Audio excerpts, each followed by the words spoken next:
Stone Cold, the Hellraiser is back! Here we go! Evolution of the Shield! John Cena versus the Showstopper! Hulk Hogan and The Rock in the same ring! You will never take my place at the head of the table! Undertaker! On the Hell's Gate submission! Oh my God! What? My God, Michaels! Just kick Cena's head off! The Monday Night Wars have come to WrestleMania! It'll be The Rock! It'll be Austin one-on-one! Third and final, The Undertaker! Do you believe in miracles? The streak is over! Hey, what's up guys, and welcome back to Rivalries on the WWE podcast on this Friday, January 6th, as the first edition of this show in 2023, as we are going to be covering a pay-per-view that is no longer in existence, but is very fitting for this time of year, and that is New Year's Revolution from 2005, going all the way back 18 years for the first ever version of this pay-per-view. And obviously, given the fact that we are starting a brand new year, it is very, very apropos for the first show of Rivalries. But before we get into that, I do want to touch on some of the news today that Vince McMahon is returning to the WWE in a board of directors role, and I believe the executive chairman. Look, I'm not going to pretend to know anything about business. I don't know the first damn thing about anything in the executive world. But I will say that this is pretty unfortunate news, given the fact that a breath of fresh air has been breathed into the WWE over the last 5.5 months or so. But I am willing to give it a bit of the benefit of the doubt to see that hopefully Vince McMahon is only returning in an executive capacity to negotiate media rights deals or the potential sale of the company, as reported by numerous outlets, including Fightful and Sean Ross Sapp. But if it becomes anything more than that, if he starts to get involved in a creative way, it will be a very, very unfortunate development. Because although Triple H has been far from perfect, and although Triple H has had his own mishaps, and I'm not going to sit here and say that it went from, the best show on earth to an Academy Award winner, but it is easy to say, and I think it's fair to say, that the product has been better. But, Monday Night Raw is still a disaster, as Matt and I talked about earlier in the week in the current state of WWE. But I think SmackDown is much-watched television right now. I think SmackDown is absolutely a must-see television program each and every week. So I'm just hoping that we do not have to see Vince McMahon get his grubby paws in on the WWE product on a day-to-day basis. But to get back into WWE Retro, and I just realized that I opened the show saying Rivalries. It's been a long time since I covered Rivalries, isn't it? Been over 6 months for sure. I believe I rebranded this as Retro all the way back in May of last year. So crazy to say, to open the show by saying Rivalries. But it is indeed Retro tonight. So sorry about that mishap, guys. But to go back to this year, oh my God, my mind's all over the place tonight, guys. But to go back tonight all the way to the year 2005. And look, 2005 was a very transitional year for the WWE.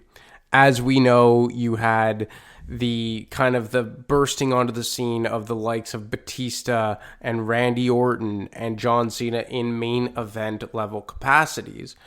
But before they got to the main event, specifically Batista and John Cena, there was a pathway of how they had to get them there. And this pathway was through chasing Triple H's seemingly never-ending run as the World Heavyweight Champion.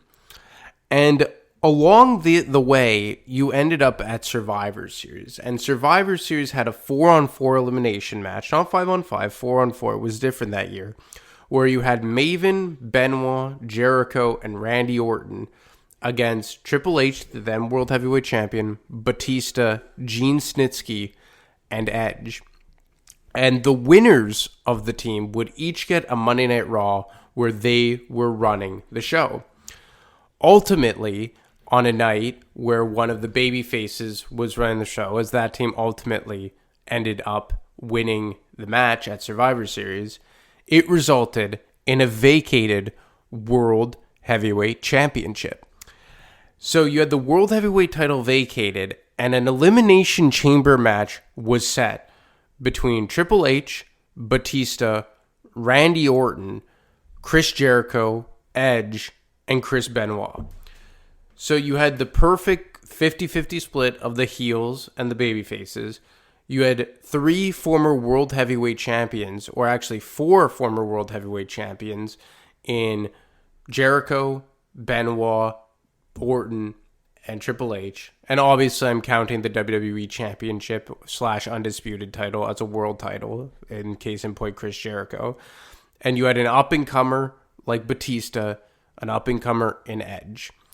And Batista still heavily involved in Evolution at this point, which added to the big drama going into the match.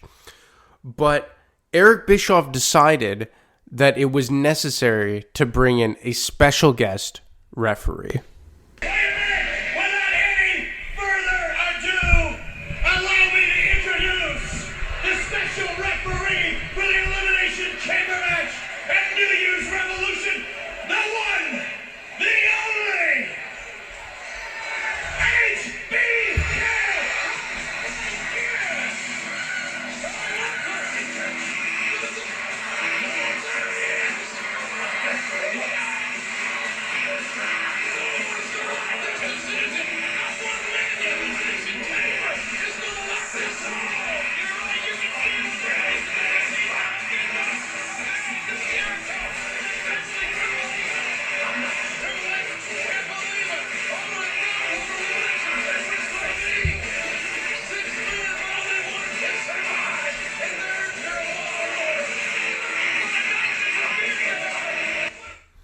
So clearly, Shawn Michaels has a history with a lot of these guys, specifically Triple H looking to regain the World Championship.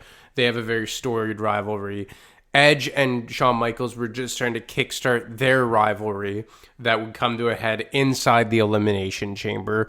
You had Randy Orton and Shawn Michaels have a series of matches, although Randy Orton a babyface at this juncture. Chris Jericho and Shawn Michaels having the match at WrestleMania 19. So Shawn Michaels quite literally the perfect fit to be the special guest referee inside the Elimination Chamber match. And this is a huge match, right? Because it is only the 3rd ever Elimination Chamber in the history of the company. The first 2 coming at SummerSlam 2002 and Survivor Series 2003. Mix that up. Survivor Series 2002 and SummerSlam 2003. And we were just about 16 months removed from the last Elimination Chamber at this point. And this is one of the reasons why I would prefer if they went away from the Elimination Chamber pay-per-view and just brought it back as a random match somewhere along the card, much like they're doing with the Hell in a Cell, because I do think it is pretty cool to incorporate into storylines and not just have it fixed into the schedule. Although this year I'm not too upset because it will be coming to Montreal, the first pay-per-view to be in Montreal in 14 years. So you have 6 of Raw's best superstars locked inside the Elimination Chamber with another top guy as the special guest referee for the vacated World Heavyweight Championship. And another tidbit going into this is that in a Beat the Clock challenge match, Batista would actually win, guaranteeing him the last spot to enter the chamber. Why this made this so intriguing was the fact that he was supposed to be watching Triple H's back inside the Elimination Chamber. He was not supposed to be actively trying to win the chamber himself. So a whole lot of drama going in. You have Randy Orton, a recently disgraced member of Evolution, trying to convince Batista heading into the pay-per-view that Triple H did not care about him, that it was always about Triple H. So we finally get to the pay-per-view, and the card opens up with the Hurricane and Rosie defeating La Resistance in a tag team match that went 5 minutes and 13 seconds. Then you get Eugene and William Regal successfully defending the World Tag Team Championships against Christian and Tyson Tomko in a match that went 12 minutes and 22 seconds. Then in a match that unfortunately ended very early and had the finish changed because of a real-life injury to Lita, was Trish Stratus going over on Lita, regaining the Women's Championship in just under 4 minutes. And if you remember, this was a rematch on a victory by Lita on Monday Night Raw, the first time that the women had debuted or main evented a Monday Night Raw, and a great way to close the show and a great way to first showcase the women in a main event with Lita winning the championship. Unfortunately, in the rematch, she tears her meniscus, I think it was, in her knee, and they have to cut the match short, and not only cut the match short, but drop the title back to Trish Stratus. Lita would end up missing WrestleMania, being more of a manager for Christy Hemme in her match against Trish Stratus at WrestleMania 21. So a very unfortunate development there. Then in a singles match for the Intercontinental Championship, Shelton Benjamin successfully defends the Intercontinental title against Maven in just over 6 minutes. And then we have Muhammad Hassan with Daivari go up against Jerry Lawler with Jim Ross in a match that went 10 minutes and 51 seconds. This was a time when they were really trying to build Muhammad Hassan. And obviously, that was an experiment that was extremely short-lived because of what happened on that SmackDown episode right ahead of the London bombings and was eventually aired after the London bombings. So the plug was pulled there. But Muhammad Hassan would win this match, obviously, against Jerry Lawler. Kane defeats Gene Snitsky in a singles match in 11 and a half minutes. This was kind of the piggyback off of "It Wasn't My Fault" gimmick of Gene Snitsky when he hit Kane in the back with a chair, causing the obviously kayfabe miscarriage of Lita. And then I don't know if you guys remembered that image of Gene Snitsky punting a baby into the audience, obviously a fake baby. But Gene Snitsky had a 15 minutes of fame here during late 2004, early 2005 on Monday Night Raw because of this whole angle with Kane and Lita.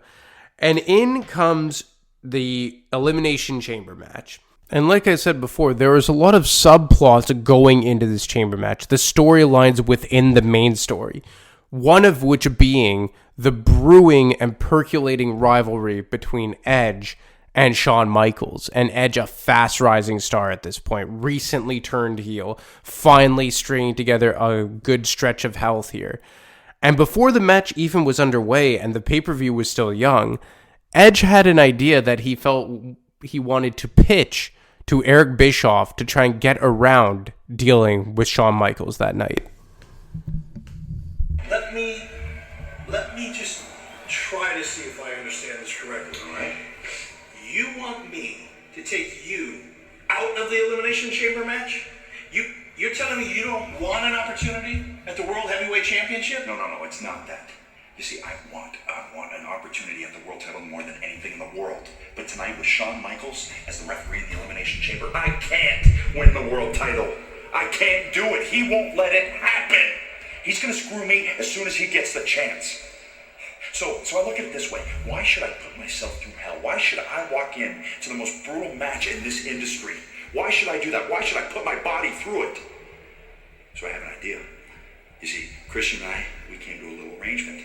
He can take my spot in the Elimination Chamber. What?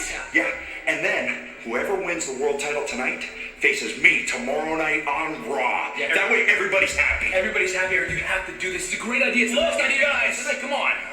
Guys, the show has already started. So, okay? I've got sponsors. I've got advertisers. There are 14,000 people out there that bought tickets for this event. There are millions of viewers. Who cares? Who cares about the millions of viewers? Who cares about the people out there? I care about me. All we need to do is take Shawn Michaels out of this match. Nobody cares about Shawn Michaels anyway. Edge, there is no way I am making any changes in this match tonight. I didn't ask you to spear Shawn Michaels at Taboo Tuesday. That was your decision. Deal with it. So Eric Bischoff typically Vince McMahon light in a lot of ways, the overbearing, over-the-top heel authority figure, holds his ground, and in a fan-favorite babyface-esque way, shuts down Edge's conniving plan to set up kind of a one-on-one world title match for himself the following night on Monday Night Raw. And obviously Christian was on board because he wasn't even involved in the match from the beginning. So you already see the seeds planted for what we could see coming between Edge and Shawn Michaels. And another subplot going in was Randy Orton trying to convince Batista what Triple H's true intentions were. And as two guys who were kind of brought up through the Evolution ranks, Randy Orton was doing everything in his path, or everything in his power, rather, to convince Batista what Triple H was actually all about.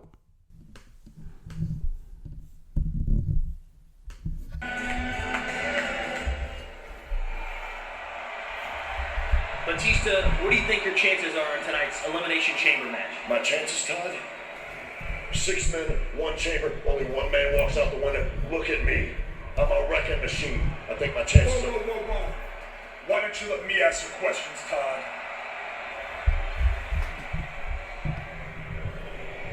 And I'm going to ask a question that everybody really wants to know. Tonight, Dave, when you're in that Elimination Chamber, are you going to go after that world title? Or are you just going to be Triple H's stooge?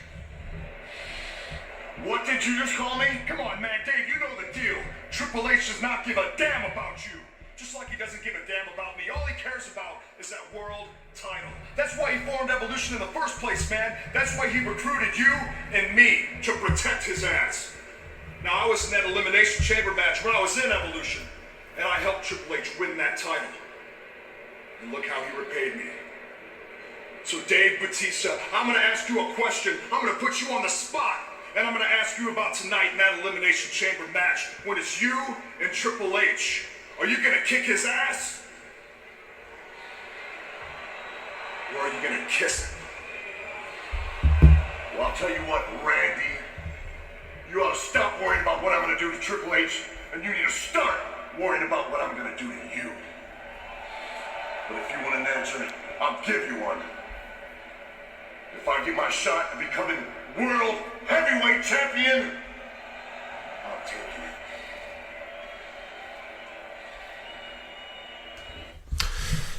So obviously, for one, Batista wasn't that great on promos yet. Not to say that was ever his strongest suit, but here clearly not at his tip-top best. But seeds planted as to what we could see from Dave Batista if he truly did in fact have a chance to win the World Heavyweight Championship himself, especially given the fact that he won the Beat the Clock challenge and would be the last guy to enter into the Elimination Chamber match. But of course, those comments did not sit quite well with Triple H, who was expecting Batista to watch his back. That's what it's all about.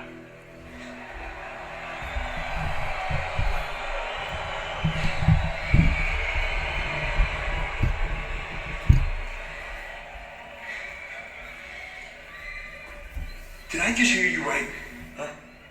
Did I hear you say that if the opportunity arose, you would take the World Heavyweight Championship? Did I hear you say that? Because I thought we went over this a whole bunch of times. Relax. I know what I said. I've learned a lot from you and Rick.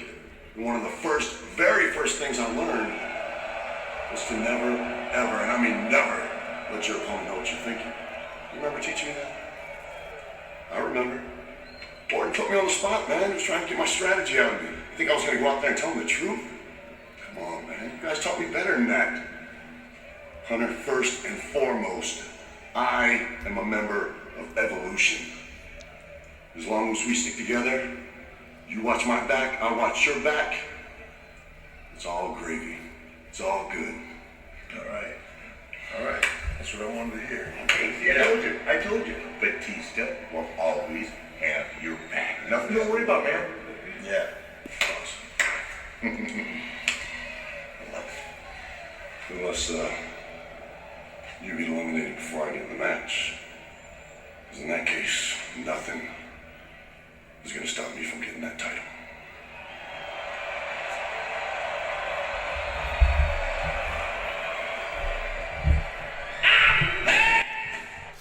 So, and sorry, had to sneak in the beginning of Bischoff's theme song. I always loved his theme song. Such a bleep hole, you know what? You know what I mean?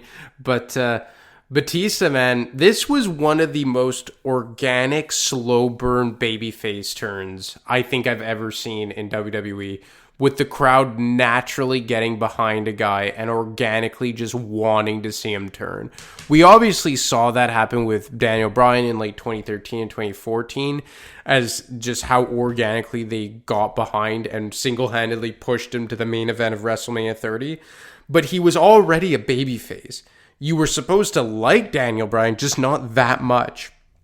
I don't think anyone was supposed to like Batista the way that they did. It was supposed to be Randy Orton. He turned babyface following SummerSlam 2004. He was the guy that got the World Heavyweight title put on him, albeit for a month, but really early on in his career, becoming the youngest ever world champion. It didn't work. It fell flat on its face. Randy Orton wasn't ready to be that guy. But Batista, already an older guy, got into the game late, same age as Triple H. The crowd really was behind him. And right here, you see him say all the right things to Triple H and Ric Flair, say all the right things, that Evolution first, you watch your back, I'll watch mine, but then slips in that, hey, if I'm still in there, if you're no longer there when I come in, I'm taking that World Heavyweight Championship. So it leaves everyone wondering what the hell is going to happen when things get underway in the match. Well, as we've pointed out several times at this point, Batista was the last guy involved. The match starts with Benoit and Jericho in the ring, and Triple H comes in third. And before you know it, we have Edge in the match involved as well. And just like he kind of foreshadowed earlier in the night, he would have a run-in with the special guest referee, Shawn Michaels.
So Edge hits Shawn Michaels with the spear, and then while Edge is getting ready to try and pin Randy Orton, Michaels can't make the count.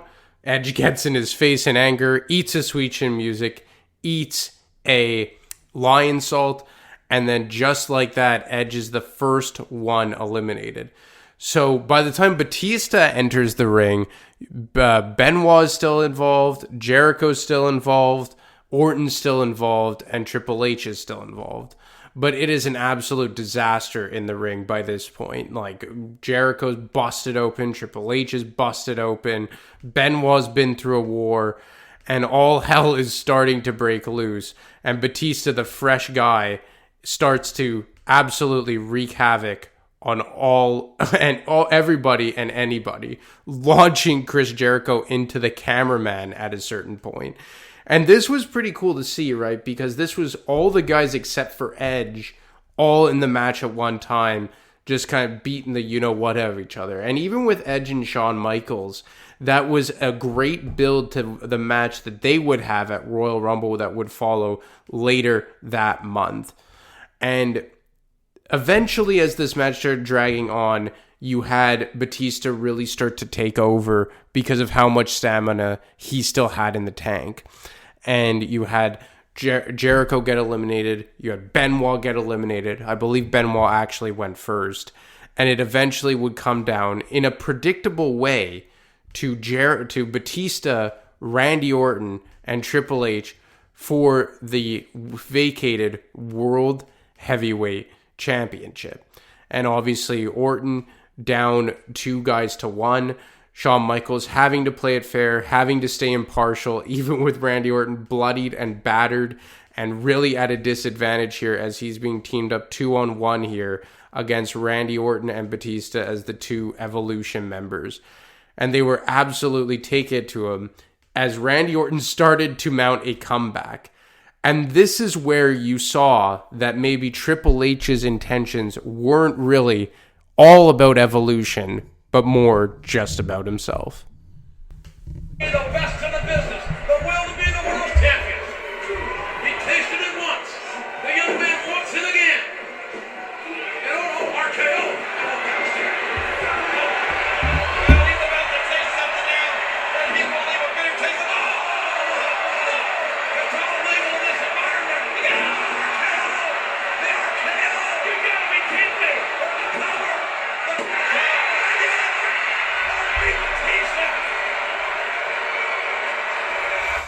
And it was that strategic placement of the camera that told the whole story as to where this thing was going to end up. As when Randy Orton was getting ready to pin Batista, Triple H lifts himself up, and then before the count is completed, you have Triple H slide back down and allow Randy Orton to complete the count and eliminate Batista. The match continues on. Ric Flair gets involved to try and allow Triple H the distraction and eventually take out Randy Orton over the distraction, even though Randy Orton seemingly had the match won following an RKO. But off the Flair distraction, HBK can't make the count. Batista takes out Randy Orton with the clothesline that ultimately leads for the opening that Triple H needed to regain his coveted prize. Should be in Triple H. Triple H. Oh, no. Yes. He wants to do this thing the right way. Orton's knocked out. Orton can't even defend us now. Orton evergreen. Is an academic here. Triple H blooding. On Orton. Count. The game is on the world title. Here is your winner and the new World Heavyweight Champion, Triple H. My God, let me tell you this. Triple H can thank Batista for this World Heavyweight Championship victory. And that's what Evolution is all about, JR. And I told you guys that Batista was a team player. And from minute 1 until the very end of his World Heavyweight title match, Batista did what he was supposed to do. And that being a team player. Well, I'll admit I had my doubts, but Batista proved me wrong. What a bruises and broken bones. These 6 minutes put their heart on the line, and that man, there can only be one champion. And Triple H, he damn right, he should have Batista. Triple H, I think he won Batista up. Are you kidding me? Batista hoisting the game, the new World Heavyweight Champion on his massive shoulders. Thumbs up all the way, boys! Thumbs up all the way! This may have been the most brilliant bit of storytelling and foreshadowing you could ever get to, as Batista lifts Triple H up on his shoulders with the thumbs up raised in the air, the same position that Randy Orton was up on following his world title victory and successful defense against Benoit. And then when Triple H put the thumbs down and they beat the holy hell out of him. And they didn't pull the trigger this night. They didn't pull it at the Royal Rumble. They didn't even pull it directly following No Way Out. They pulled it about a month and a half after this. And they let this burn so much. They dropped so many Easter eggs they had the fans begging for this babyface turn by Batista and to finally set his sights on Triple H and the World Heavyweight title once and for all. And when it happened, it felt so special. But New Year's Revolution was the absolute kickstart and official road that would ultimately lead to the main event of WrestleMania 21 of Batista versus Triple H for the World Heavyweight Championship. And even if you fast forward 14 years later to WrestleMania 35, Batista's last match in professional wrestling against Triple H in the No Holds Barred contest was it MetLife Stadium in New York? I believe it was.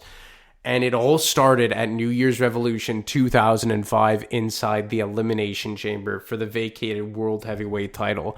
And another side note is that this was the last time Triple H would hold the World Heavyweight Championship. He would hold the WWE title after this, but never again would win the World Heavyweight title following this victory in January of 2005. And pretty cool to say, because he had kind of made that title what it was in the WWE when they brought it in at rebrand as the World Championship in late 2002. And all this to say is that bring back New Year's Revolution and make the Elimination Chamber a non-pay-per-view exclusive event. Bring it back, or not its own pay-per-view, I should say. Bring it back and in a capacity where it could be incorporated to the storyline at any one of their events throughout the year. Because this was a perfect example as to why it should be disposable at any point for WWE Creative. Anyway, guys, that's all I got for you today. I hope you enjoyed New Year's Revolution 2005. As always, you can get me on Twitter at AdaMarco25. You can get Matt on Twitter at Wrestling_audio, or you can email him each and every week for the WWE Podcast mailbag. Anyway, guys, enjoy the rest of your weekends. I will talk to you next week.